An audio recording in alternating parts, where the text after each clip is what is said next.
night because not a lot of runs being scored in this series thus far.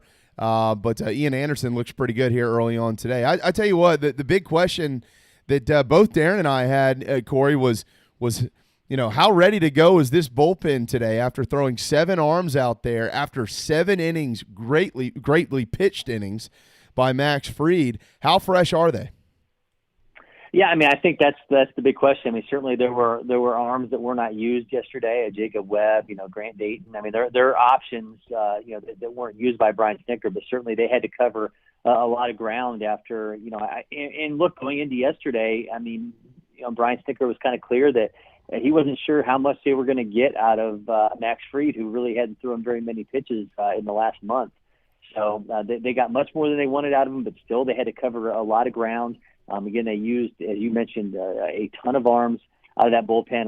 Will Smith goes out there and throws multiples. I mean, you've got high leverage situations for Mark Melanson. I mean, a lot of these guys are going to have to be available if Ian Anderson can't get deep in this game. Certainly Josh Tomlin's still there, and he can cover multiples if you need him to as well.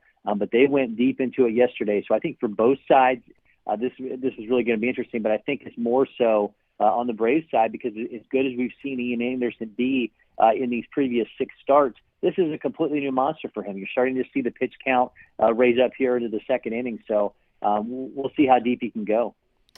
Yeah, I mean, a couple weeks ago we had a conversation with you about something we had not discussed much around here because the topic for Atlanta right throughout the summer, once they finally started playing, was how dynamite this offense has been. But Corey, just a couple of weeks ago we were like, well, that's true.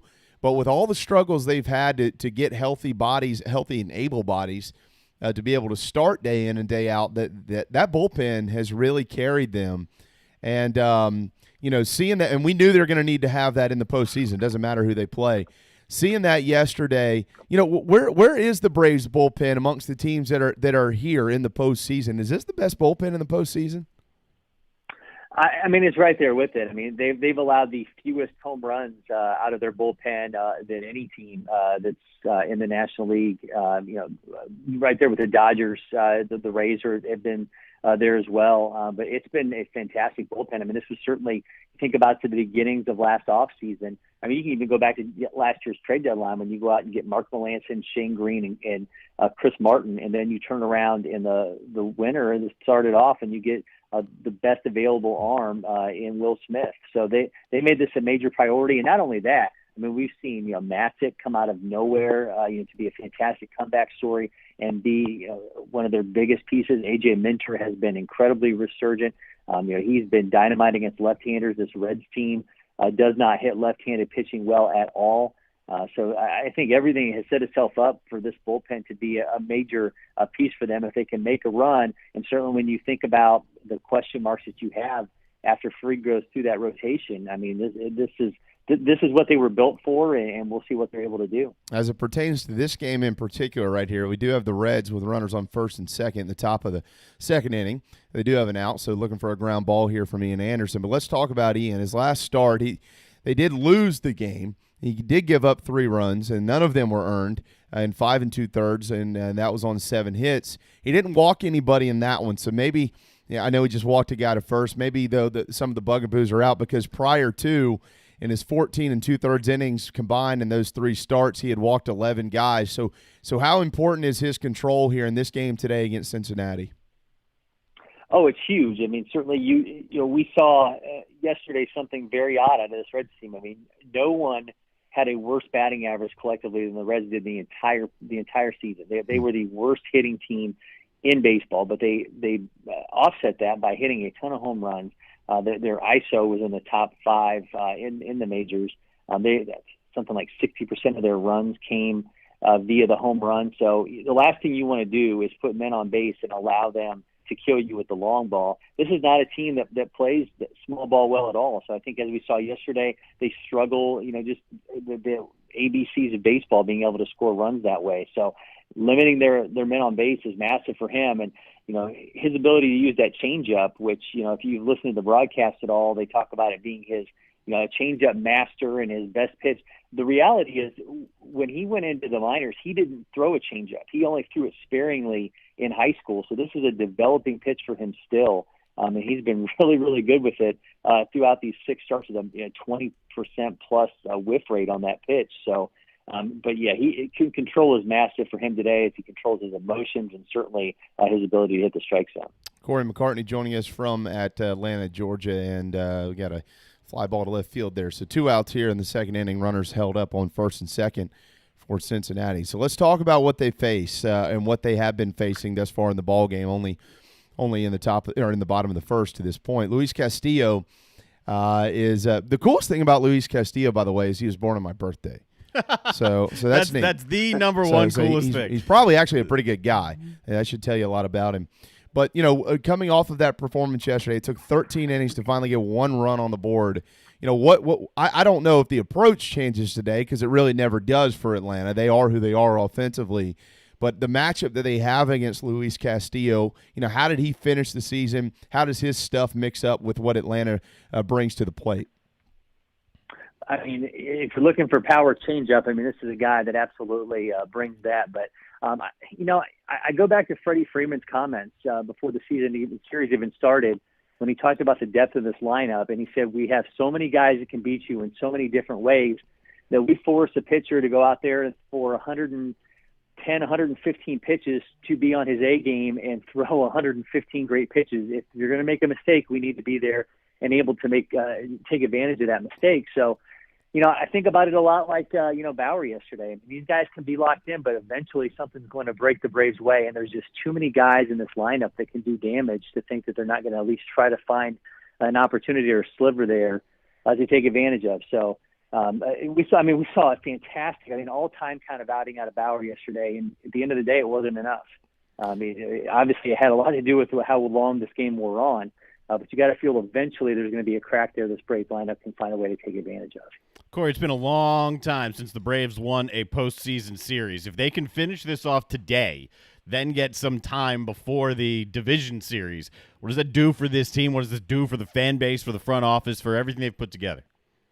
Well, 2001. The NLDS against the Astros in 2001, the last time this team won a postseason series. Wow. You're talking about a generation of Braves fans who are high school graduates who never have seen the Braves win a postseason series. So, I think from the end of what they've been building, over these past few years, and certainly a third straight postseason appearance here, to finally get over that hump. I think that's. I don't think you can even put into words what that would mean for these guys' confidence, and certainly from the end of just getting rest. If we do see them have to go in deep into that bullpen again today, or even into the next game tomorrow. Well, let's not put the cart before the horse here, certainly, but as Ian Anderson has just walked another guy, so they do have the bases loaded with 2 outs. He's going to have to get out of this one. We'll keep you updated if you're listening to our program. But if the Braves can pull it off today, they'll get either Miami or Chicago in the divisional rounds, and the Marlins, how about that?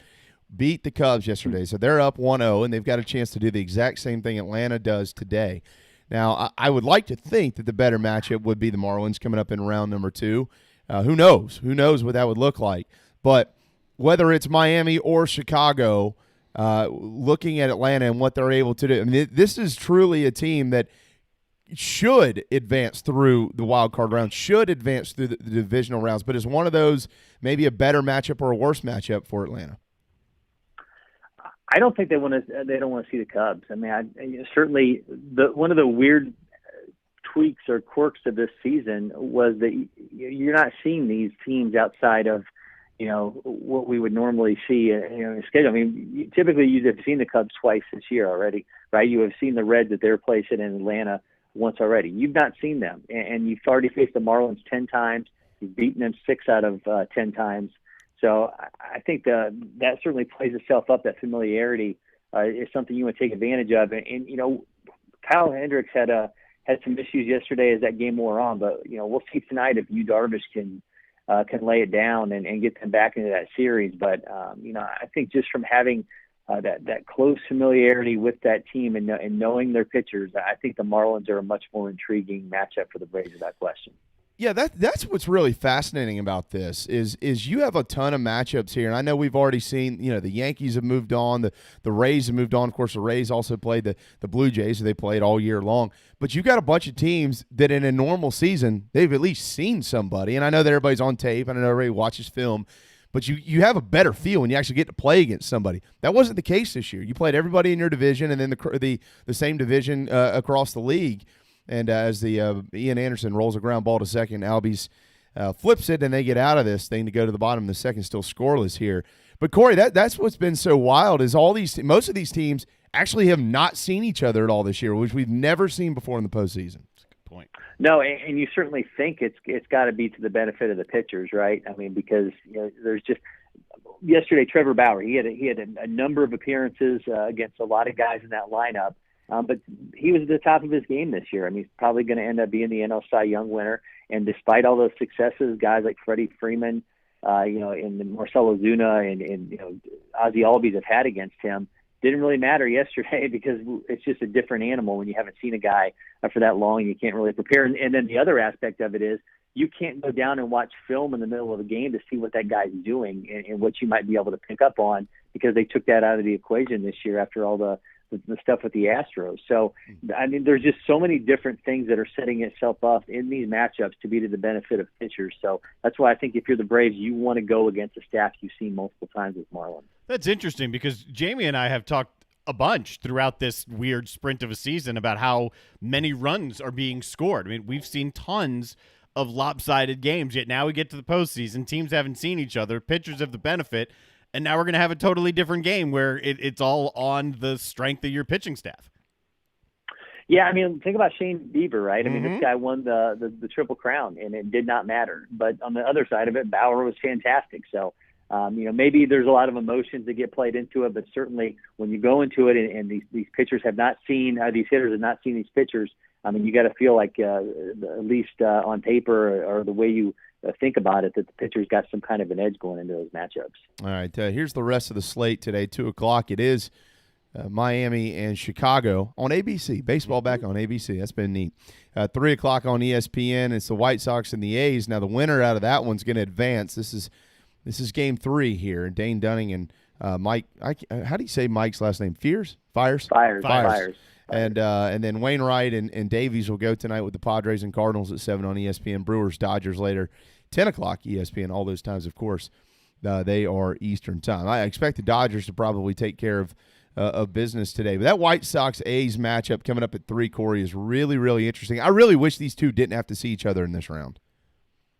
Yeah, I mean, I would love to see Oakland move on. I rode an elevator with Mike Fiers once. Seemed like a cool guy, and then the secondary part of it is that he's the one that blew the whistle on the Astros, and that just fascinates the hell out of me. So let's get him against the Astros, and let's see what happens there because there's going to be some emotions at play for sure. Wow. How about Padres? Fantastic. I've been on every time I talk to you. We've been talking about Padres, but no Clevenger, no Lamet. Yeah, he needs a new bandwagon. I got the Rays. I've been on those two bandwagons. But do the Padres have a shot without Clev and without Lamet in this series? Yeah, the Cardinals are all about breaking postseason hearts, man. I mean, we saw it last year play out in Atlanta. I mean, now you don't have those two, and you've got to beat that team twice. Goldschmidt woke up yesterday without question. You've got Wainwright, who knows what he's doing in these situations. It's unfortunate. The Padres have been a fantastic story, but it feels like it's coming to an end. Mm-hmm. It's just fantastic. You got the Rays and the Yankees in the next round. How about that?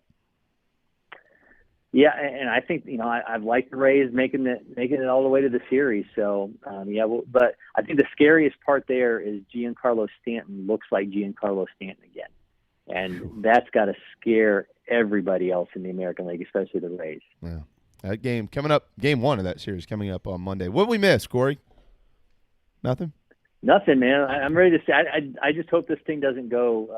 I got to coach a little kid's baseball game later on tonight, so I'd like to not be involved with this Braves game dipping too late into the day. So let's get out in a hurry and let's figure this thing out and decide whether or not we're going to see a Game 3 tomorrow. I did see – oh, sorry, Darren. I just want to throw this in there. I did see that the NLCS and the World Series are going to allow some fans in. Did you catch that?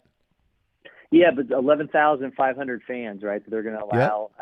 I don't understand it. I mean, if right outside of the Battery right now, there's a ton of fans sitting outside of the concourse there, just 50 yards from the gate, and all huddled together. And I think they would be much safer if they were a few seats apart, sitting inside of a stadium. So I don't understand any of it. I'm sure it's going to be a hefty dollar that gets you inside those LCS and World Series games, and it's probably just going to be. How surprised would you be if we find out all this is going to be is team employees and companies who have paid a lot of money to have their products, placements, and logos all over the place for these games? Wouldn't be shocked at all. That and probably families. Answer this one. What in the world is that mascot that the Braves have out there that looked like a tree and now he's dressed as some, I don't know, knight or something? Mando. That's the Mandalorian. He dressed up as the Mandalorian. You're clearly not a Star Wars guy. No, I'm not. But okay, he's the Mandalorian. Sounds good. Yeah. Well, that's Blooper. Blooper does what I'll tell you a great blooper, real quick, a great blooper story. A friend of mine, Kevin McAlpin, who does stuff for 680, was going to have Blooper at his son Max's birthday party. Nice. And he was talking to me about it, and he said, the weirdest part is when I went I saw the guy who wears the costume, and I said, hey, excited to have you guys over at my house this weekend. He goes, you're going to have Blooper over. I'm not coming over. You send your emails to Blooper, not to me. I don't know what you're talking about. So Blooper apparently this guy is dead serious. Blooper is his own man. Well, so are you. His own man. Okay. You are too, Corey, and we're happy to have you back. Hope you enjoyed the beach, and hopefully you'll enjoy a Braves win today. It would be their first playoff series win, and it's just hard to imagine. 20 seasons. Wow. That's crazy. How old was I? How old am I now? I was like 16. That's crazy. Crazy stuff. Young kid. Unbelievable. Corey, thank you, brother. Really appreciate the time. Have a wonderful weekend of baseball and football and everything in between, and we look forward to speaking with you next week in the next round. All right, guys. Appreciate it. There you go. Later. On Twitter at Corey J. McCartney. Corey joining us from Atlanta, Georgia. 843-321-8893. That's our phone number, 843-321-8893. And Castillo has just 1-2-3. As a matter of fact, the Braves here in the bottom of the second. So today looking quite similar to yesterday. So do you remember a couple of weeks ago, not to totally change gears here, but we are, a couple of weeks ago when you called on TV the Porter-Goud Hammond game? I do remember. And I'm about to tweet back to Wes Mitchell here because Wes is right. But so I got on Twitter that night. And I watched this kid run the football. I mean, look, I'm not a recruiting analyst, but I'm also not dumb. Right. I've seen a little bit in my time. Okay. Yep. And I watched this kid, and I'm CJ Stokes, the tailback at Hammond, and I tweeted, I said, he's going to be the best running back to come out of this state since Marcus Lattimore. That's right. Okay, which Marcus came out, he signed in February of 2010, made his debut for the Gamecocks in the fall. Name the best running backs to come out of this state since. All right, you can name Mikey Dukes, no doubt. Talented kid. Great kid. Talented kid from First Baptist. Maybe you can name Brandon Wilds, played at South Carolina. I'm waiting. Where are the others? Now all of a sudden, and I was attacked by people on Twitter. It's one guy, whatever, he doesn't know what he's talking about. He probably still hasn't come out of his basement. Dude, we spent the whole game essentially talking about CJ Stokes and saying, well, what if he is going to be in that? Because at that point, I think Marshawn Lloyd had just gotten hurt. And we were basically saying, talk about the Gamecocks running room and saying, what if in 2 years, because he already held an offer from the Gamecocks, what if this is we spent the whole game talking about Stokes. What if Carolina? What if this? What if that? So you tweet something out, which makes total sense because, again, you have eyes and you can watch. And, yeah, this kid's going to go wherever he wants to go. Yeah, and now all of a sudden the offers are everywhere. And Carolina had already offered it. Yes, they were the first. And they're really in the game here, and that's a good thing. But offers are coming from everywhere. And I know he got one, I think, from Temple, but he's got a couple other big ones. He just landed another big one today from Louisville. And as Wes Mitchell just tweeted, business is definitely picking up for Hammond Jr. running back C.J. Stokes as the 2020 film has started circulating. Well, nobody could go to camp this summer, guys. That's what I was trying to say. Everybody looks at offer lists and stars and goes, oh, these are the best guys, and these guys, they suck. No, it's not always the case. I'm telling you, I watched this kid play. I'm like, he will be the best one to come out of the state, since Marcus Lattimore. Mm-hmm. So whoever the guy is from his basement is going to tweet back to me again on that. Just put your keyboard down. The whole keyboard warrior thing doesn't work anymore. Go back to your basement and watch your Looney Tunes, whatever you were planning to watch. Let me stick to the football stuff. Okay. We had Eric Kimry on 2 weeks ago, and he is obviously former quarterback Carolina, also the head coach at Hammond, who never ever ever loses. And he was talking about how great CJ is, and said that the reason he doesn't have the offers already is because of what you said. We are going through this pandemic thing, so he hasn't been able to go to camp. But once teams are going to get enough film of him and see him, they're going to start flooding in. Minnesota came in. Louisville just came in today, as you just pointed out. He runs a legit 4.4, if not a little bit faster, and he's only a junior. It's awesome. He looks like he has a college body now. Right. And he's got the speed to play in college now. Yep. And he's not going to take too many huge hits playing at the level he plays at. So he's going to be relatively fresh when he gets wherever he goes. He's going to be really good. Yeah, he is really good. And he's going to be really good. Somebody's going to be really happy to get him. But that's certainly neat to see. All right, it is time for a timeout. We'll continue to update you on baseball throughout the afternoon. We do have some other college football notes to get to. Obviously, the Lakers won last night. But coming up next, it is Rafael Esparza with MyBookie.ag. We're going to take a deep dive into this weekend's betting odds when we fly to Vegas. On the other side of this break, you're listening to the JB and Goldwater Show, driven by Stokes Volkswagen, and we'll be right back. The best cheesesteak in Charleston is at DB's Cheesesteaks. JB here. We say it every day, and we mean it. You voted for them. Let DB's Cheesesteaks in Avondale and West Ashley feed your family this football season. Use your favorite delivery app. Have them dropped off before your favorite game. And don't forget the boardwalk fries. They come with the Old Bay seasoning. DB'sCheesesteaks.com for the full menu. Hoagies, hot dogs, burgers, and more. DB's Cheesesteaks, the best cheesesteak in Charleston, the best cheesesteak for football. At Patriots Point Naval and Maritime Museum, families walk in the footsteps of our nation's heroes, the brave ones who risked their lives to defend our way of life. Home to the aircraft carrier USS Yorktown, USS Laffey, and the USS Clamagore, there's more than 1 million square feet of exhibit space to roam. White Glove certified, we have several new health safety measures in place to enhance the visitor experience.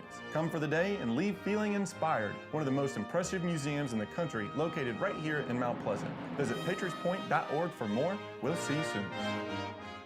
Hey guys, it's Darren, just here to tell you about our good friends over at Dog and Duck. They've got 3 locations, one in Bell Hall, one in Park West, and one, the new one, out on Clements Ferry. I can tell you from personal experience, it's the only restaurant in town that I've been to since this whole place has reopened. Everything is socially distant, very comfortable, and to top it all off, great selection of rotating craft beers, food specials every day, family meals. If you don't want to go in, you can order it and have some curbside pickup as well. Dog and Duck, 3 locations, proud partners of the JB and Goldwater Show. This is Scott Glaze, head golf professional at the Links at Stono Ferry, located on the outskirts of Charleston, South Carolina. I'm inviting you to tee it up on one of the most scenic and challenging courses in the Lowcountry. Our back 9 is highlighted with 3 holes that border the Intercoastal Waterway.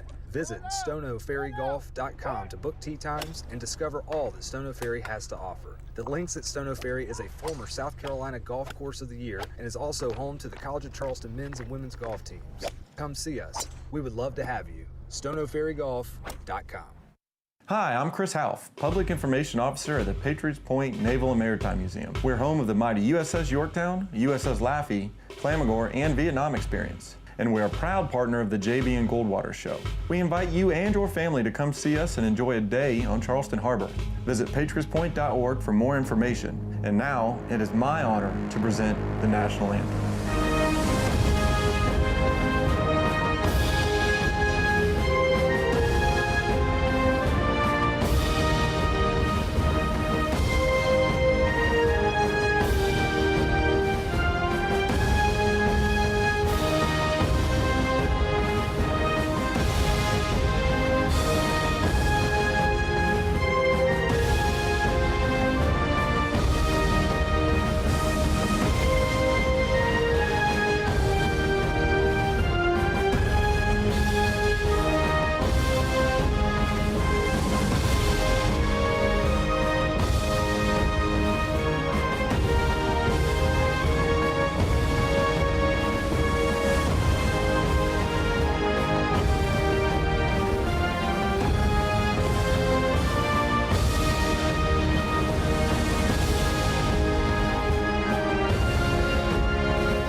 live, loud, and online.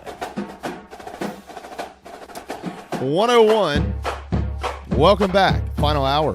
It's Thursday afternoon. The JB and Goldwater Show, driven by Stokes Volkswagen. That's Darren. I'm Jamie. Rafael Esparza will be joining us in just a moment from Viva Las Vegas, and we'll look at this weekend's lines with him. Certainly in college football and the NFL, and we'll talk about some baseball. And, the NBA playoffs are underway as well. So all that, a deep dive coming up here in just a few moments. So still scoreless in Atlanta between the Braves and the Reds. But we also have some breaking news out of baseball. The Marlins and the Cubs. Their game today has been postponed due to weather. So they will not be playing at 2 o'clock. The next game on TV will be at 3 p.m. That's ESPN, the White Sox, and the Athletics. But Sixto Sanchez and Yu Darvish will not take the bump today for their respective organizations, as that game, the second game, has been rained out. If there's anyone that benefits, it's got to be the Marlins. The season's been weird enough for them, weirder than everybody else. Yeah. So fine. What's another little hiccup in the road here? That's right. It's just the game. So what they've done is they've moved game 2 to tomorrow, and then if they have to play game 3, they'll play Saturday. So they have plenty of time here. Yeah. I don't know if that benefits one or the other, but probably you mentioned during the break maybe Miami. Because they're used to it. Right, exactly. Don't know if you saw Steelers and Titans also postponed. Yes, yeah. So there was a thought that could get played on Monday. There was a thought that could get played on Tuesday. There has not yet been an announcement when it will be played, but it'll be later in the year. So it will not be this weekend or Monday. Right. No official announcement on that one yet. Of course, the Lakers won last night in Game 1, so they're one up in the NBA Finals. We'll talk to Rafael a little bit more about that here in just a moment. I will, though, off the sports record and into the movie record, once again mention that tonight at 8 o'clock starts 31 Days of Halloween, and the movie, the original Halloween, will show at 8 o'clock on AMC, the channel, AMC. So we're pretty fired up for that. You can also find Halloween movies right here in town at the Holy City Drive-In movie series beginning tomorrow night. That's over at Patriots Point. Patriots Point, of course, presents our national anthem every day at 1 p.m. Tomorrow, they're going to show Ghostbusters, and you can get your tickets by going online to holycitydrivein.com.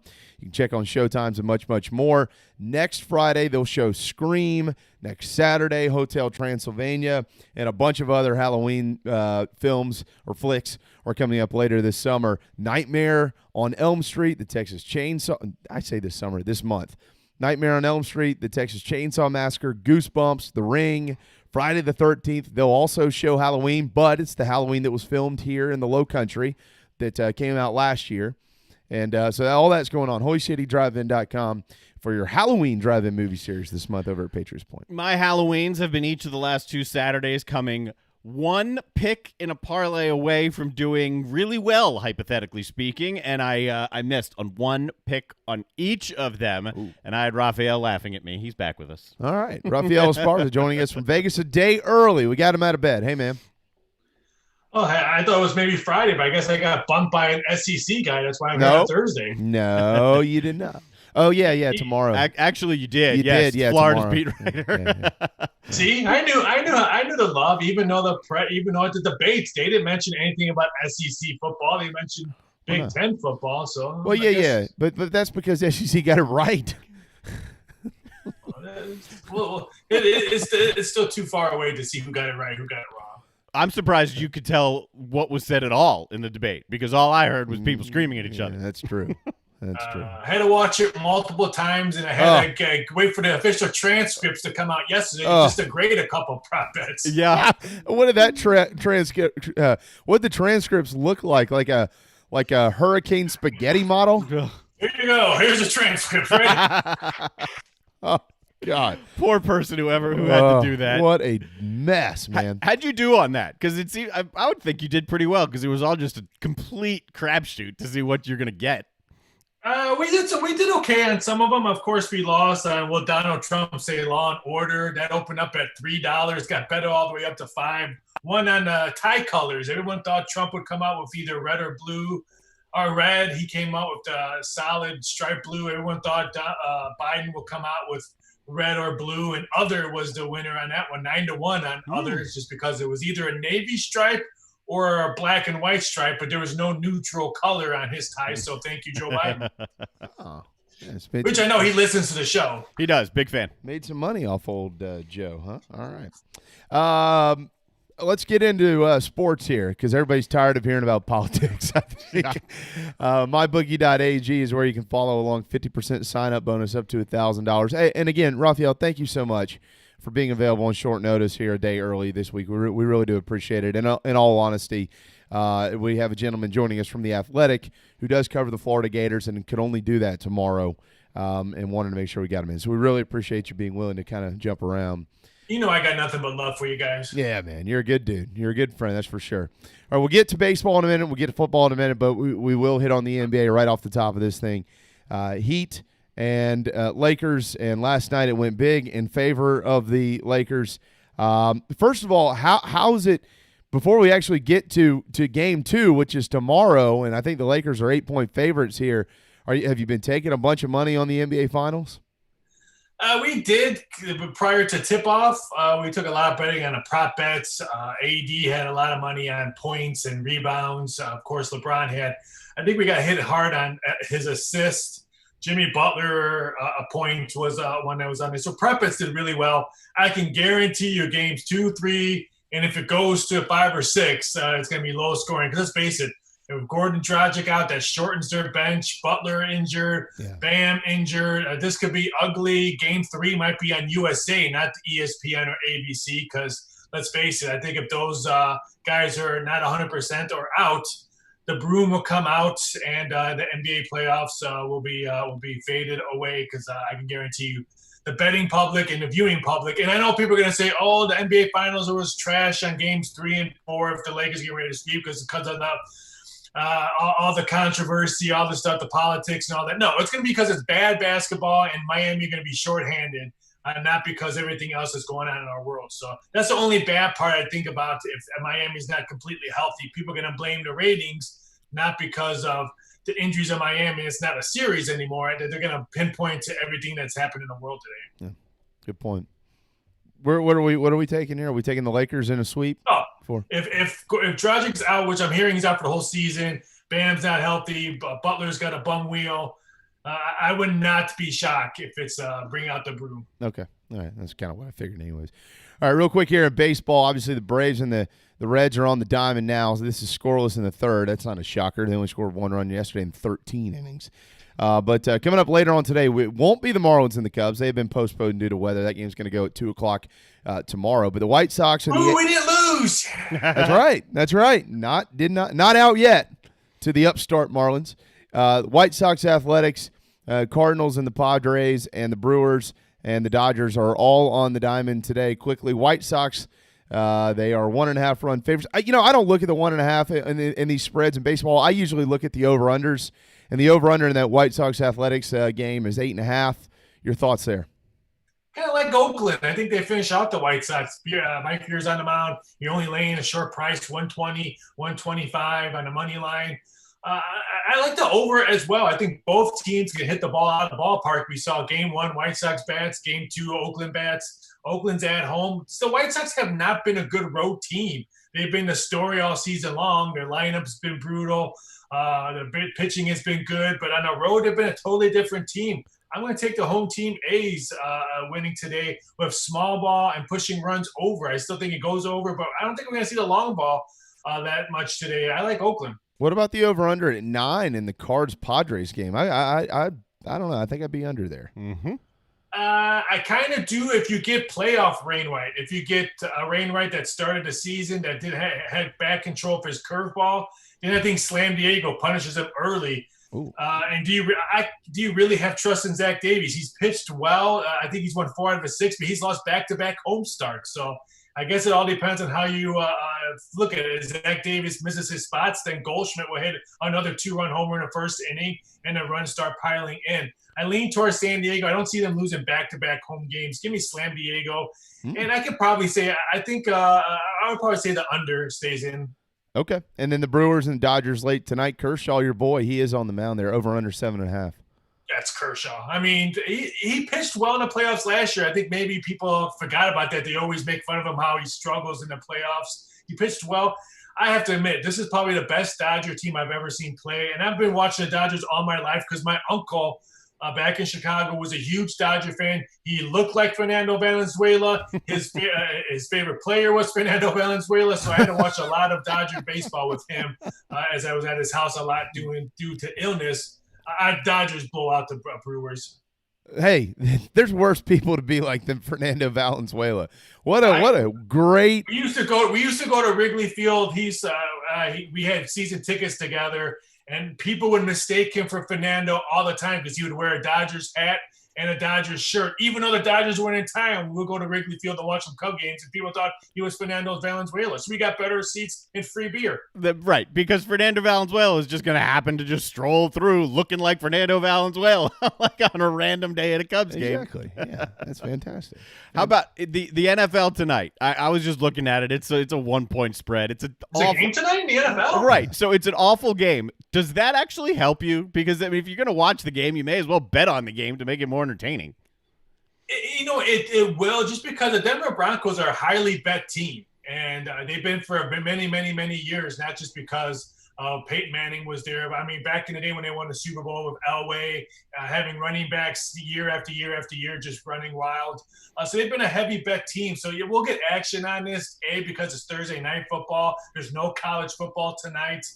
So we'll get action, no WNBA finals, no NBA finals. So people are going to watch this horrific, horrible game that I think I might watch the debate and watch the Jets play football again, just because I can't. I'm hoping Denver blows them out so the New York Jets have a brand new coach tomorrow morning when I wake up. Did you see the interview with Lane Kiffin in Barstool Sports about the Jets?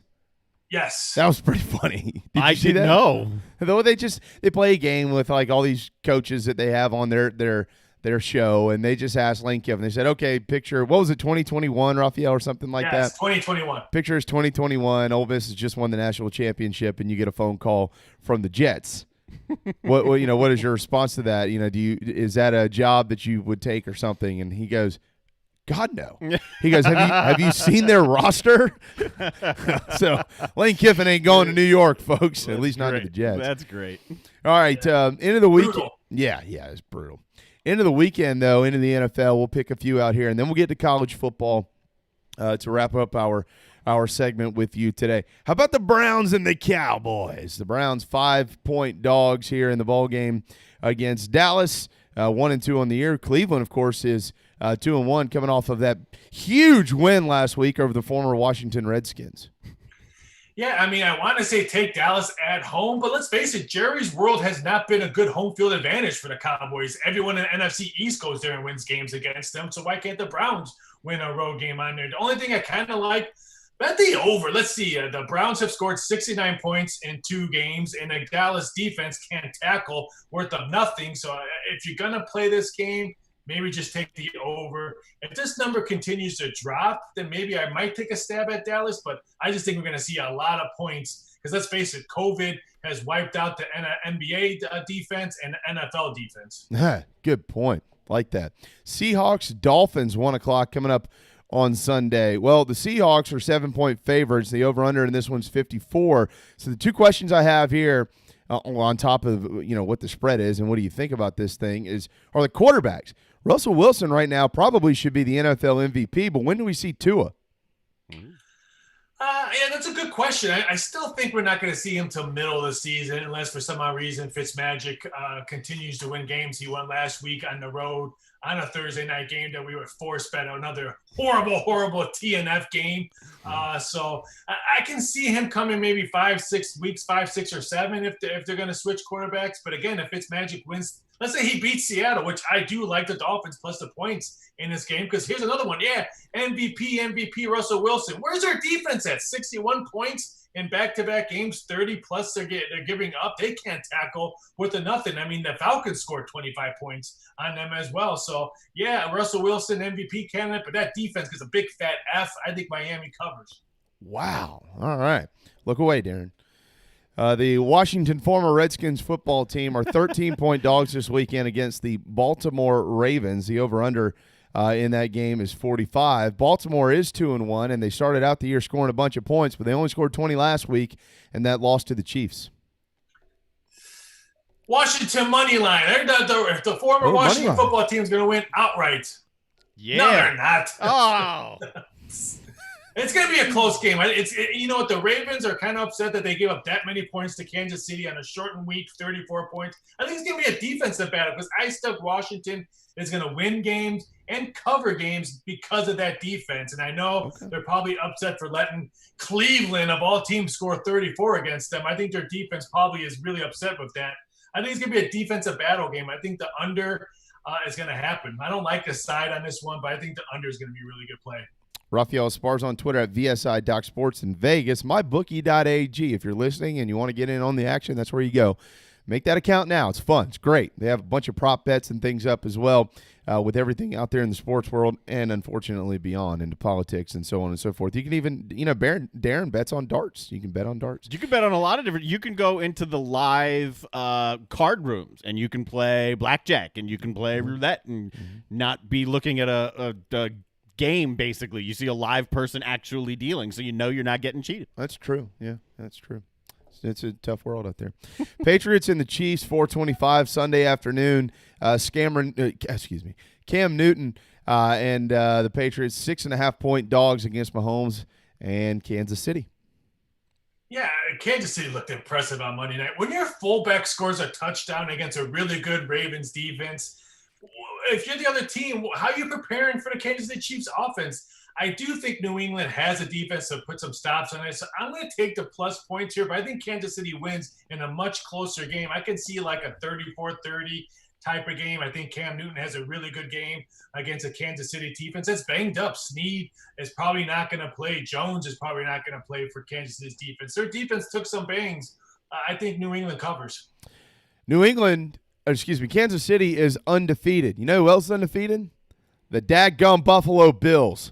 And they're 3-point favorites on the road in your town against the Raiders. I don't know who would have looked at week 4 of the season and said, oh, yeah, Bills-Raiders, that could be a good game. But it might be a really good game at Allegiant Stadium on Sunday afternoon. Yeah, this game's going to be very interesting because today is actually 3 years since the Vegas shooting at Mandalay Bay. So my hearts and prayers go out to all those victims that were out there. But it's going to be a very interesting game on this one. I want to see take the Raiders because last time we saw them at home, they beat another playoff team last year in the Saints at home. But I think we're going to see a lot of points again in this game. Give me the over. Buffalo's offense, 35 points against the Rams defense, which I thought the Rams defense was probably playing one of the better defense coming into that game, and they put up a 30 mark on them. So I like this over. I like the way the Buffalo's offense has been going, and I like the way the Raiders' offense has been going. So I like the over in this one. I think both teams hit the 30 mark. Over 52.5. Wow, that could be fun in Vegas, where there's a lot of fireworks out there generally anyways. That is true. And then on Monday, you've got the Falcons and the Packers. Green Bay 7-point favorites. Over under in this one. How about that? 56.5. And, we're mentioning this here for a couple of reasons, and they're pretty simple. One, Packers are 3-0. The other one, Falcons are 0-3. Same old Atlanta, man. They can always score. Somehow they can't win, and I don't think they win Monday either. I don't think they win Monday either, and the Falcons will have a new coach on Tuesday. Wow! So it's gonna be very interesting to see what happens. And let's face it, Aaron Rodgers is just a machine. I've been telling people that he's going to play really good football, not because of year 2 of a new offense, because he's single, and he finally said it. I think over the last weekend, that he's been playing better football and practicing better because he has no girlfriend in his life. He can just concentrate on football. So he finally admitted what I've been saying all summer long. I agree. I think the Packers put up a big number. And here's another one. A lot of fireworks on an evening game. I think this one goes over because let's face it, I think both quarterbacks are going to be just lightening it up because both secondaries are either banged up or can't tackle. You pick one, and they're both true. So I like to over, but I also like Green Bay. Another lopsided game. And new coach on Tuesday in Atlanta, you say. Is that a prop bet? We did have first head coach to be fired, but again, I think that one gets cashed tomorrow morning because I think the Jets lose badly tonight, and I think he's going to be the second head coach fired in less than 3 days. Okay, all right. That's Rafael Esparza in Las Vegas, and now into college football on Twitter. Follow him at VSI Doc. just call it Sports. SEC football recap. Should we just call it there? I mean, we can. Well, only for another week or two, because then the Big Ten's playing, the Pac-12's playing, the Mountain West coming back, the MAC's coming back. Yeah.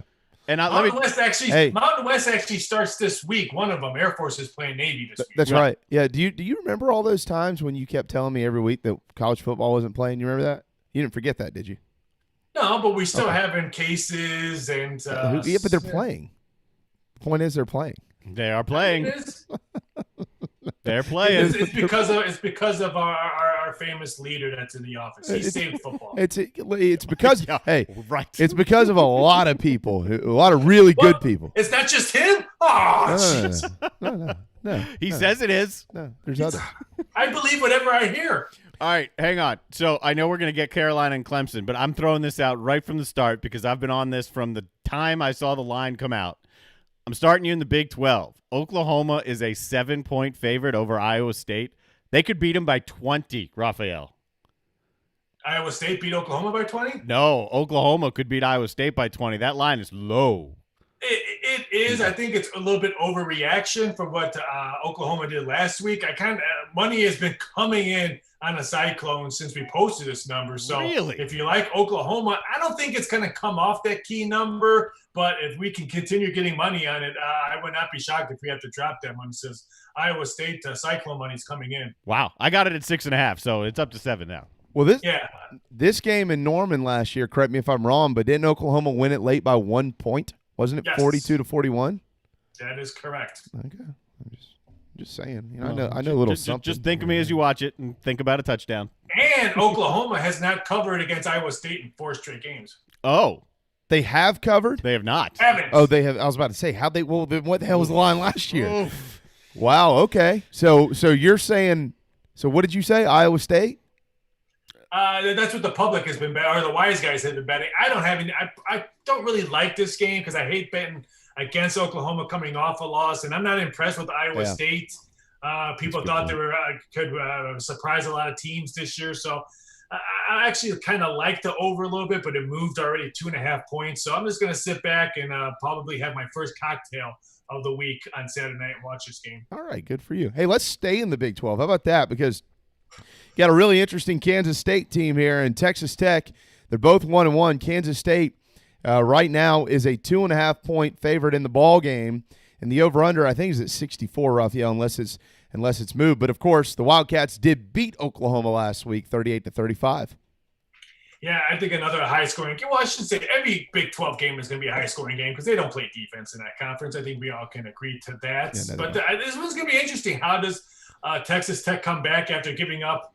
They should have won the game last week against Texas. Yeah, Texas put up 63 points. Granted, it was at an overtime, but still a lot of points scored in that game before overtime, which I think I did on your show. I said that game was going to fly over, which it did. So hopefully you people jumped on that. I think Kansas State could make some stops. I'm not going to say they're going to win this game on defense alone, but second half, I think they make some stops. I like the Wildcats. All right, into the SEC we go. We got Missouri and Tennessee. The Vols, you got it right last week. They did beat South Carolina. And I think this spread has moved here. I want to say it started around 11.5 or so, but it's up to 12.5. The Vols 12.5-point favorites at home this weekend against Missouri. Yeah, this one actually opened up at 10 months ago when the schedules came out and quickly moved up. And this one's going to probably closer up to 13, maybe even 13.5. Because let's face it, that Missouri score against Alabama is totally lopsided. I think it was like 35-3 in the fourth quarter and some junky touchdowns. And if you might like myself, who had the under in that game, and Missouri scores that last-second touchdown, I flipped off my TV and had to walk away. But I'm over with. But, yeah, Tennessee takes control in this one. I think they win by 2 touchdowns. Okay. Right here in the state of South Carolina, Arkansas State and Coastal Carolina, they'll kick at noon. Arkansas State 3-point favorites over the Chanticleers. But how about this over-under? 64.5. Even the Chanticleers love the +3 on this one. The betting public jumped on Arkansas at the Wolves early, but then we got some buyback starting late last night. Give me CC and the Music Factory to cover the +3. I like that. Hey, very nice. I'm a fan of that as CC well. and the Music Factory. All right, back into the ACC we go. Back into the ACC we go. We'll go back to the SEC here in just a minute. But I love talking SEC. I got scared right there. I know. Your bedroom's decorated with all the SEC helmets. I'll send you some stuff. All right, at 3:30 on ABC on Saturday afternoon, you've got 12th-ranked North Carolina, who's only played a game this year. They're on the road in Chestnut Hill against 2-0 Boston College. And look, North Carolina's a 13.5-point favorite, but here's Boston College, who started out the year with a 20-point win over Duke. And I know that they barely beat Texas State 24-21, where it felt like they kind of walked through the ball game here. But I think the Eagles' defense might be a little bit better than some people think. That 13.5, boy, that seems scary. Yeah, I'm all over the plus points this one. That was a 10. I think I made it 10 myself. And then when I saw the 13.5, some shops even opened up at 14. So totally agree, way too high. I mean, I think North Carolina could maybe pull it off, maybe like a 24-20 type of game. I kind of like the under in this one because I think BC's defense is a little underrated. So I think they could surprise people, especially in the second half. But I agree, way, way, way too many points. Even though North Carolina has covered 4 straight, I think the Boston College has to be the play here. Okay. All right. Now back into the SEC we go. A&M and Alabama. A&M, that offense didn't look good against Vanderbilt. They won the game 17-12, but clearly Kellen Mond doesn't have a ton of options at wide receiver. They're looking for playmakers, and you're on the road in Tuscaloosa. Now, we've seen magic there before, and that was Johnny Manziel that showed up. But this was a team, Raphael, the Aggies, who a lot of people were expecting them to really contend with the Tide. I don't see it after week 1. 18-point favorites is Bama. And what's interesting about that is the over-under, even though it's high in some people's minds, is actually relatively low. 51.5 for two teams that were expected to score a lot of points. Yeah, I don't know, the last 5 road games that Aggies have played, including last year, all of them have gone under the total. And let's face it, Alabama should have went under last week as well. And I think Bama wins bigger. I am not sold at all with the Aggies this year. I think Bama rolls. All right, roll Tide. Mississippi, Ole Miss, the Rebels, who scored 35 points and racked up over 600 yards against the Florida Gators defense last weekend. We'll get to Florida, of course, here in just a little bit. They're 6-point dogs with Lane Kiffin on the road against Mark Stoops and Kentucky up in Lexington. How about the over-under in this one? 61.5. What am I missing? How is the over-under 61.5 when Kentucky can't score near what Ole Miss can? It was all about Ole Miss's offense. I think that's why the total. But I like this under if Kentucky can run the ball. If Kentucky run the ball, then I think that's going to help the under. But if they can't and they have to rely on the passing game to try to keep up points with Ole Miss, then I can see this game flying over. But I think Kentucky is going to be able to run the ball. That's why I kind of lean towards the under on this one. So I'm going to go under on it. Yeah. If you're taking Kentucky in this one, you've got to go under. I mean, if you're, I feel like they correlate. Yes. If you're taking Ole Miss, you're taking the over here. Oh, I completely agree with you. If you like Ole Miss, bet the over. If you like Kentucky, pray that they can run the ball early and this thing flies under. Yeah, I mean, look, I get it. The Ole Miss defense doesn't appear very good here, but to 61.5 it's a lot. All right, into the ACC, you've got Clemson and Virginia, 8 o'clock, of course, on Saturday night. Folks might forget, but I haven't. The last time these two teams met, it was not good for the Wahoos in the ACC championship game, 62-17. Clemson 4 touchdown favorites. I'm just hoping I can see at least 14 points scored by Virginia because I think Clemson's going to put up a 50 mark on this one. I actually like the over, and I actually like Clemson in this game. I just think these normally Clemson, Alabama's teams are going to be competing for the national championship. Usually got their style points against Central Michigan or Akron or lower entrance teams. They need to put up style points early and against conference opponents to try to get some of the love points, as I call it. I'm sorry, Virginia. You're going to get a bunch of love points by the Clemson offense this weekend. Saturday it's going to be a bloodbath. Would not be shocked if Clemson puts over a half a century.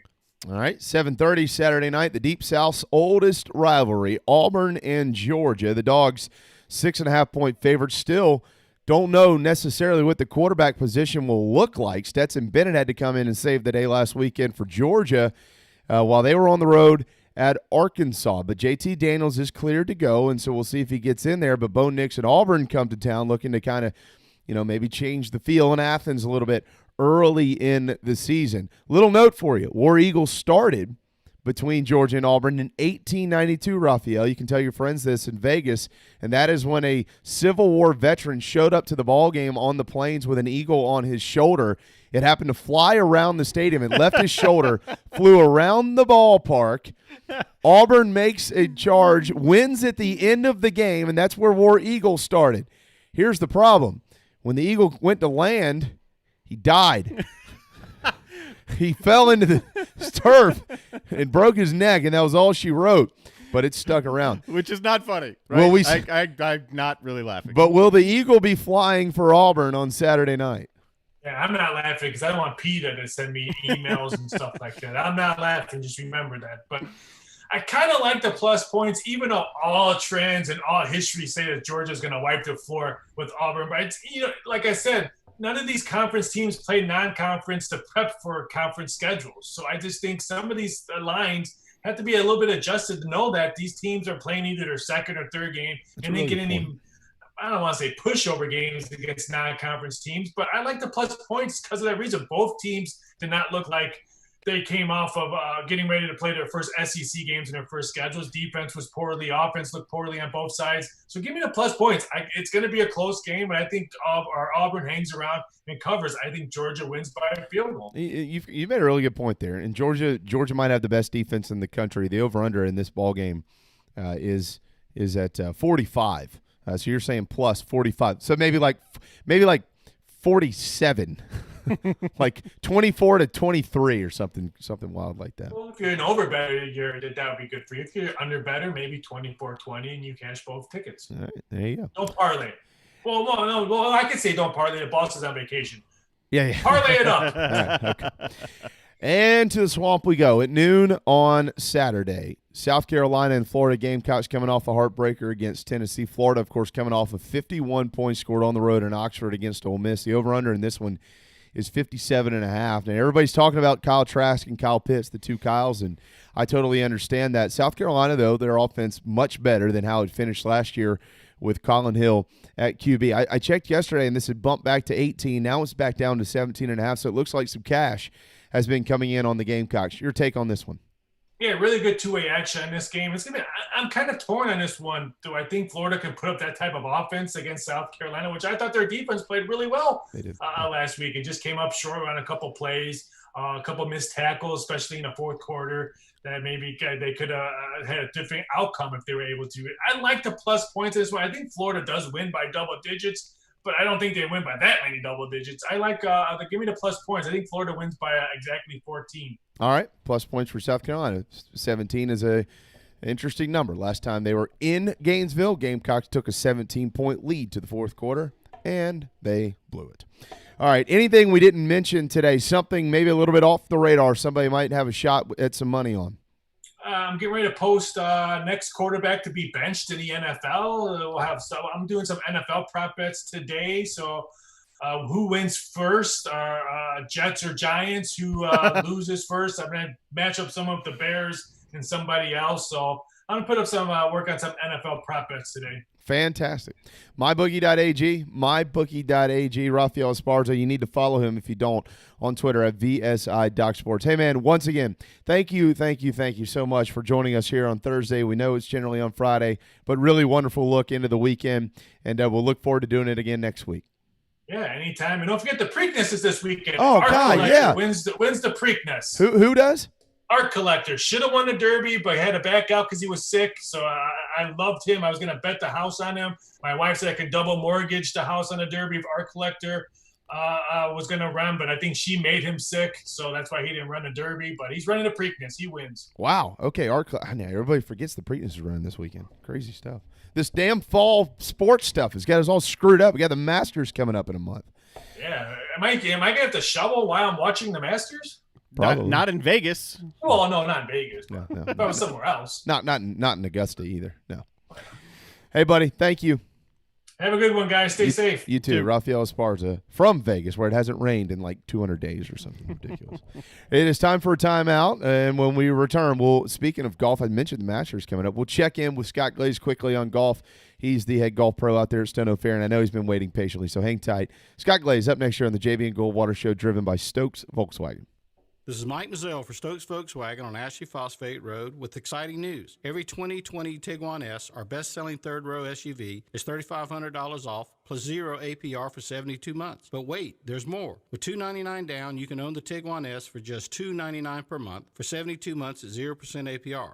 Not just one at this price, over 22 Tiguans to choose from. All $3,500 off plus 0 APR for 72 months and $299 down, $299 per month. Best of all, at Stokes Volkswagen, we are so desperate for used cars that we'll take any trade in any condition, running or not. We need your trade more, so we'll flat out give you more. And don't worry about your credit. Our lenders are more lenient than ever. So if you're interested in saving $3,500 on a new Volkswagen Tiguan S and owning it for $299 down, $299 per month, come see us today at Stokes Volkswagen on Ashley Phosphate or StokesVW.com. Peace and love at Stokes VW. Plus tax tag includes $399.50 closing fee. Offer subject to lender approval. Expires month end. DB's Cheesesteaks, the tastiest, juiciest, and now award-winning cheesesteaks in the Low Country. DB's Cheesesteaks delivers, and not just in quality. Download DoorDash, Uber Eats, or your delivery app of choice and have it dropped off at your doorstep. Original chicken, buffalo chicken, even pizza cheesesteaks. Not to mention incredible cheeseburgers, massive hot dogs, and dynamite hoagies. It's all there for you and your family. DB's Cheesesteaks in West Ashley. dbscheesesteaks.com.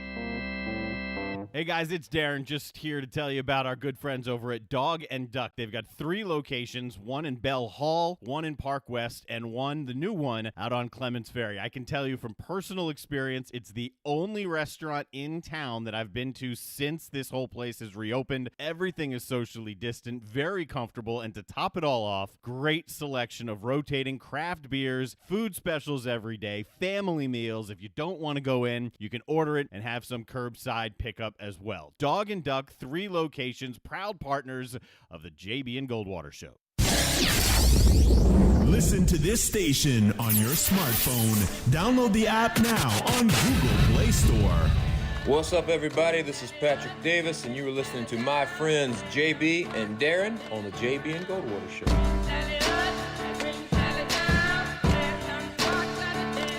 Final segment here on a absolutely beautiful Thursday afternoon to start the month of October, the best 92 days of the year. I just love this time. I mean, it's the fall air is awesome. And you know I'm raising a southern daughter when this morning the back door opens, breakfast time. She goes, oh, it's cold. I was like, no. It's perfect. It's perfect. Breakfast on the porch right now. I told my wife, I said, I guess maybe tomorrow night we need to make some chili. It's that time. It's that time. Yeah. My wife makes killer chili. Hey, if you're listening, Carrie, we love you. 0-0 in the top of the 5th. Shocker in Atlanta between them and the Reds. All right, let's check in with Scott Glaze. He's out there at Stono Ferry, and let's see what bandwagon he's on this week. Does he have a Braves pennant or something in the background? He probably does. Yeah, he does. Hey, man.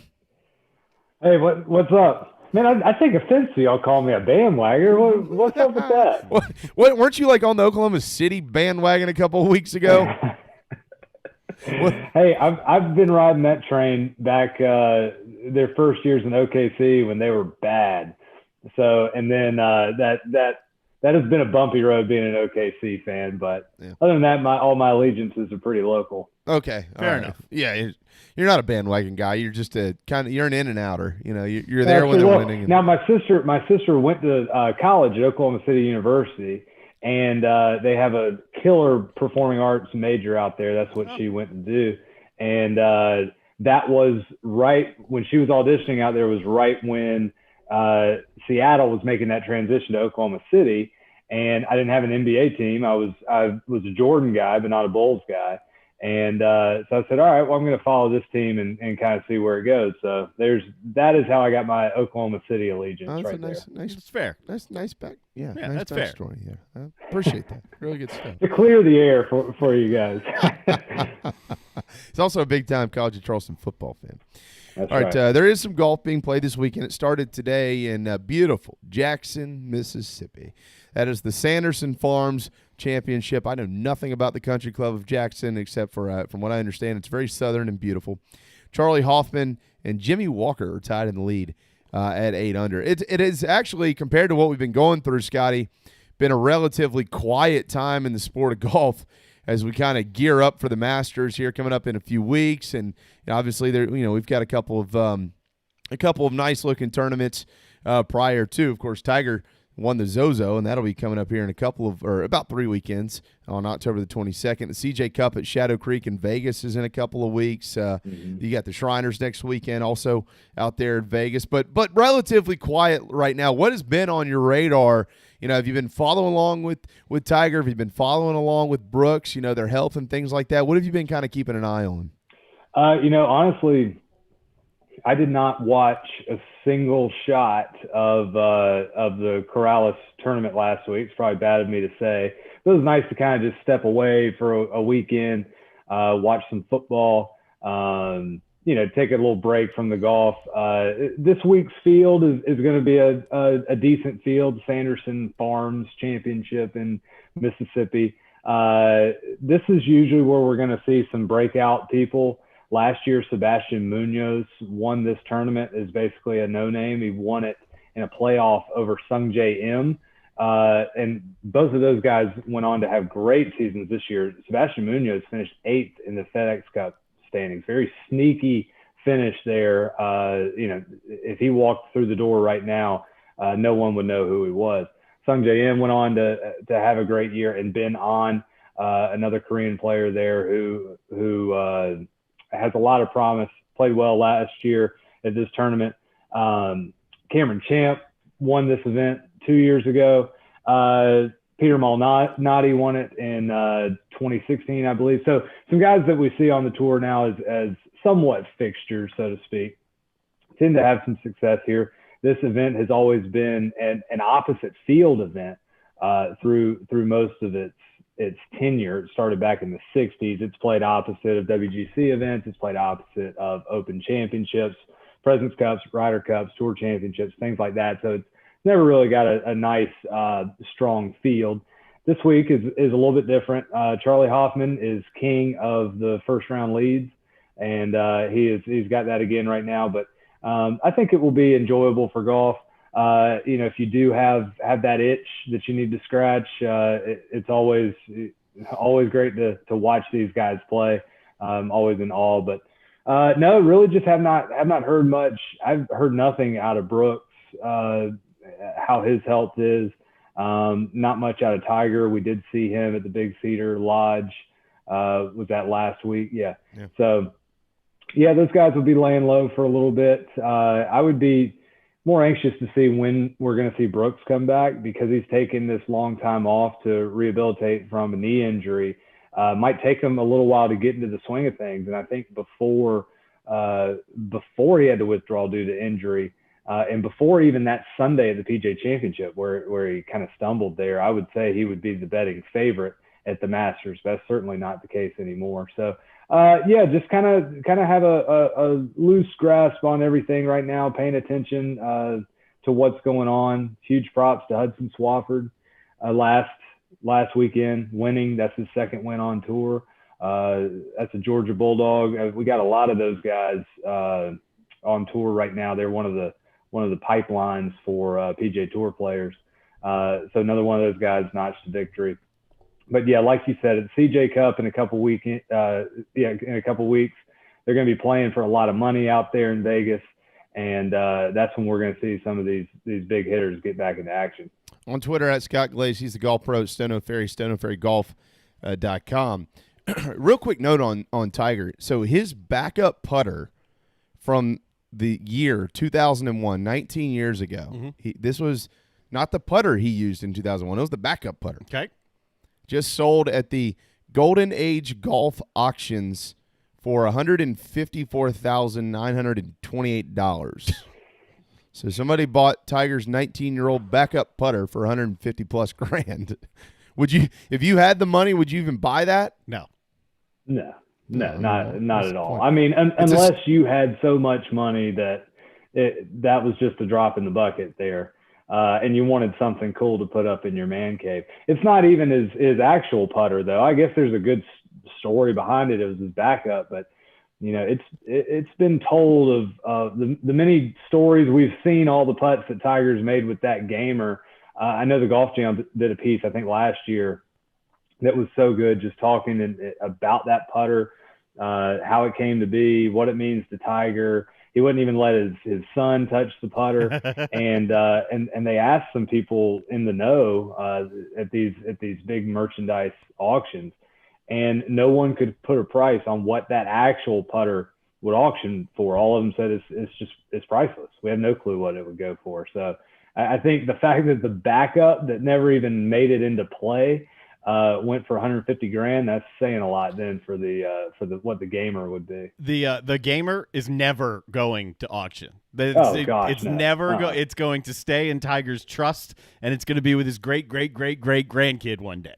And then he'll sell it should. They have the Calamity Jane, which was Bobby Jones's old school, hickory shafted putter. It's called the Calamity Jane, and that is actually the trophy that you get for winning the Tour Championship at Eastlake, home of Bobby Jones. So I would feel pretty safe that whatever we end up calling that putter of Tiger's, there's going to be some tournament 100 years from now where somebody's getting a replica of Tiger's putter as the trophy. Yep. Yeah, it's hard. First of all, it's hard to believe that Tiger's son is 11. You wonder what he's going to – I mean, think about the pressure that's going to be on that kid. Dude, have you seen what he's doing? Oh, yeah, he's fantastic. But as he gets older, when all of a sudden all the cameras are in his face all the time and things like that. He'll be ready. You think so? Yep. You think he'll be ready, Scott? Well, he's got the best teacher and coach and mentor in doing that. Jack Nicklaus had a few boys, and they tried to play. Jack Nicklaus Jr., Jackie, a couple other, and they had some brief stints here and there. But Jack was not putting the pressure. Not saying the Tiger is putting pressure on Charlie there, but I think their fathering styles might be a little bit different. So if Charlie wants to play golf and wants to follow in his dad's footsteps, I think Tiger is going to put that same passion and ferocity in that he put in his own game, and that could be scary for the competition. Yeah, that's just crazy. Another Woods. Hopefully he didn't. Never mind. I'm not going down there. Hey, did you hear about the 4-year-old that hit a hole-in-one in West Virginia? No, I didn't hear about this. Yeah, he's 4 years old. It was like a par 3. I think if I remember right, Darren, it was downhill, like the tee box was above the green. Yeah. It was. And he just smoked it. The thing landed right in front of the flag and rolled right in. God, that's great. That's a good way to start. The funny thing about hole-in-one is you just never you can be extremely accomplished. I think Tiger. Speaking of Tiger, he had something absurd like 17 holes in one, maybe more, all before the year 2001. And since 2001, he made the comment that he's only made one since then in like 19 years. And, he's been the best golfer to walk the planet in that time. Me personally, I had one. I was 10 years old. I was playing the forward tees, 147 yards. I hit a driver, and the pin was backed right. Ball hit on the front of the green. It rolled and it disappeared and went in the hole. I was playing with my grandfather, and he thought it rolled over the back of the green. And I was kind of, I was a shy kid, and I said, I think it went in the hole, but there wasn't a whole lot of hoopla. So we get up to the green. He's looking behind the green for the ball. I went up to the hole, and there it was. It was in the hole. But I have not had one since. That's the only one I've had in my life, and I've hit thousands and thousands of golf shots since then and had them dance all around the hole, lip out, hit the stick. And that's the only one that's gone in. But it's Still crazy counts. how the game works like that. But if you ever do make a hole-in-one, because me at 10 years old made this mistake, immediately save that golf ball. Don't get caught in the hoopla of making a one and the celebration and all that, then go on to the next hole and tee up that ball because you don't want to lose it. There's going to be a keepsake. When I had mine, I went to the next hole and teed off with that ball before I realized I better save that thing. So, don't make that mistake. And then buy drinks for everybody. Even at 10, it's still your job. That's true. Yeah. Lots of Sprites and sweet teas that day. Right. Hey, how many hole-in-ones have been at Stono Ferry? Do you know?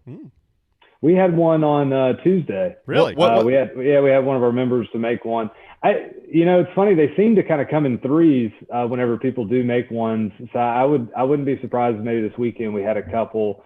They usually happen in bunches like that. I don't know the actual total though in the history of the club. I kind of wish that we did. The course I grew up at had a big plaque on the wall and they got engraved every time somebody had a hole in one, so you could track that. But yeah, I don't know, but we have a good fair amount throughout the year, more than you would think. All right, good news here for the Atlanta Braves. Ronald Acuna Jr. has doubled into the gap, and Atlanta is on the board in the 5th inning, 1-0. And based on yesterday, that might be enough to get him through the rest of the game, but he drilled it, no doubt. The Reds pulling teeth to get runs in this series. The Reds have gone 18 or 19 now straight scoreless innings in postseason play, dating back to their last appearance in the postseason. That's remarkable. The Braves might score 2 runs in 22 innings and win the series. 2 games to none, which could happen. All right, before we let you run here, Scott, we're going to have you preview number 15 this week out at Stono Ferry, and that is Point Pleasant. Point Pleasant. So, yeah, number 14 last week, one of the signature holes, the last par 3 that you'll play at Stono Ferry. You get to number 15, and we're going to head back inland. We're going to head back to home towards the clubhouse. The tee box there sits on a nice little tidal creek, still with those superior views behind you. 15 is the first par 5 on the back 9. So as we start to close our round here on the final 4 holes, and we're starting to think of what's ahead, maybe start thinking about our score. You don't want to be the horse that sees the barn, so we don't want to ruin our score. But this is a good hole that you're going to be able to potentially make a birdie to help that scorecard out. It is a very hard dogleg to the right. It's 520 yards from the back tees, 291 from the forward tees, a very short par 5 from the forward tees.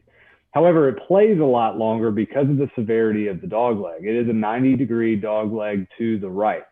So if you choose to not cut off any of the dogleg where there's a big waste area, there are trees that you have to cover, and there's even a pond all the way to the right. If you choose to not carry any of that trouble, you're still going to have about 260, 250 yards into the green. However, it is a big risk reward hole. If you want to take on that waste area, you want to take on the trees and the water and cut off a little bit of that dogleg. If you do that successfully, then you're going to have a much shorter club into the green. And on par 5, that's a huge advantage because then we can hit the green or put the ball up close to the green, have an easier chance to make birdie. So if you do choose to lay up, there is a generous area to lay up, but that water then starts to creep in again on the right. So be careful there. And this is a big undulating green. It's protected by 2 very large yawning bunkers on the right, front right, and then on the right side of the green, and then 2 tricky little pot bunkers up in these moguls on the left side of the green. The green's 35 yards deep and slopes severely from back to front. So if you are above the hole, you're going to have a slippery putt there. If you're pin high, it's going to be curling a good bit, either from right to left or left to right. So you want to be below the hole to be aggressive there. So the biggest point of strategy there is off the tee, deciding if you want to be aggressive and have a chance to make a good score, or if we're going to play it safe and make sure that we can secure a par. So that is 15. I've been able to cut enough of that dogleg to have wedge in at times, and then there are also times where you can't cut it off and you can barely get to the green in too. So it's one of the best risk reward holes out here. I agree with that. It's a fun hole to play. It's a really fun hole to play coming off of what you come off of. You know, that stretch, that 11 through 14 stretch, and then you come in on 15. It kind of gives you a little bit of a breather on that par 5 if you can play it well. But Oh yeah, exactly. Especially, and we'll talk about next week with the 16th hole. The 16th is one of the more difficult ones out here, so it's a good time to snag a birdie or another par before you head to that difficult hole. No doubt. Scott, we got to let you run on that note, my friend. Have a wonderful weekend. College football, the NFL, the NBA. You got some golf to watch this weekend. You got baseball playoffs. You got the Preakness. You don't have enough TVs. But I will say this. As beautiful as it is today and will be for the next few days, it is a perfect time to go to Stono Ferry and play some golf out there on the banks of the Stono River. Gorgeous time of year here in October. Check it out. You should. StonoFerryGolf.com to book your tee time today. Scott, thanks, bud. Yeah, thanks, guys. If you're coming out to play golf, you better book with us quick. It's filling up with the weather being so great. Oh, so, I can yeah, like you said, do it online or give us a call. We'd love to have you. Perfect golf weather. And hole-in-ones are going to happen if they happen in threes. So get That's on right. out there. They happen in bunches. Come on out. I'll drink on your tab for sure. Me too. Me too. Let me know when somebody does that. I'll be there in a hurry. All right. Thanks, man. That's right. All right, guys. See ya. All right, real quick. Again, Braves up 1-0 here in the sixth inning. A couple parting shots. The Rock has tweeted today that it will be the spring of 2022 when the XFL returns again. Okay.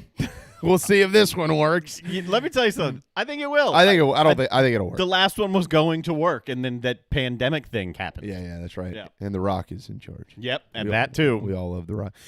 First college football playoff rankings pushed back to the week of November the 24th. So push back a little bit, and they're going to have 4 of these before the college football playoffs are selected on December the 20th. So only 4 of these. Typically 8, right? Yeah, typically 8. Yeah. They were only going to have 5. Now they're only going to have 4. So that's been pushed back. So we'll certainly keep our eyes on that. And then also, if you're a fan of soccer, Clemson and South Carolina, they're going to play tonight at 7 o'clock at Stone Stadium in Columbia. It'll be streamed online, live, at GamecocksOnline.com. And it is the 3rd-ranked Clemson Tigers who will be in the Midlands. Don't the Gamecocks and Tigers always keep a running tally of every sport played against each Palmetto other series, for the year? Palmetto series, yeah. Palmetto series. We'll see how that goes. Won't be a football this year. You know that? Yeah. Real quick, what day is it?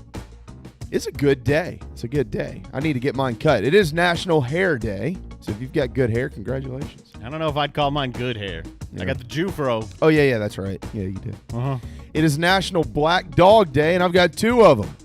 So Capers and Deweese, we love you. We'll give you some cheese when we get home. There you go. National Black Dog Day.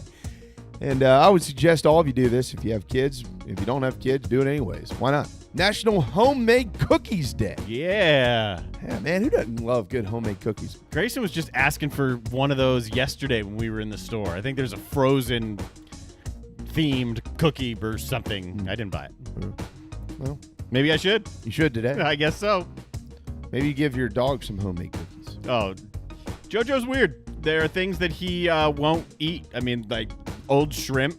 Not even old, like cooked shrimp. He won't eat. He's a dog. Yeah. I don't know. It's been busy around here today. It's been a fun day.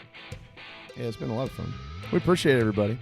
Thanks to David Cloninger, Corey McCartney, Rafael Esparza, and Scott Glaze for joining us. Tomorrow, we'll be joined by Michael Flint, previewing the Gamecocks and the Gators. We'll be joined by Alan Taylor, who covers the Gators for The Athletic. Okay. And Grace Rayner, who covers the Tigers for The Athletic. That's right. Another busy day tomorrow here on the JB and Goldwater Show.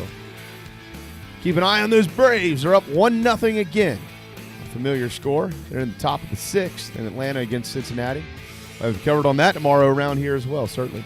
Thanks to Darren for everything he does. Thank you, man. Pretty good, guys. I'll tell you what. Have a thirsty Thursday afternoon. It's a terrific day to sit by a fire tonight and watch some sports, or Halloween. It's on AMC at 8 tonight, the original. Until then, we'll see you tomorrow at noon on the JB and Goldwater Show.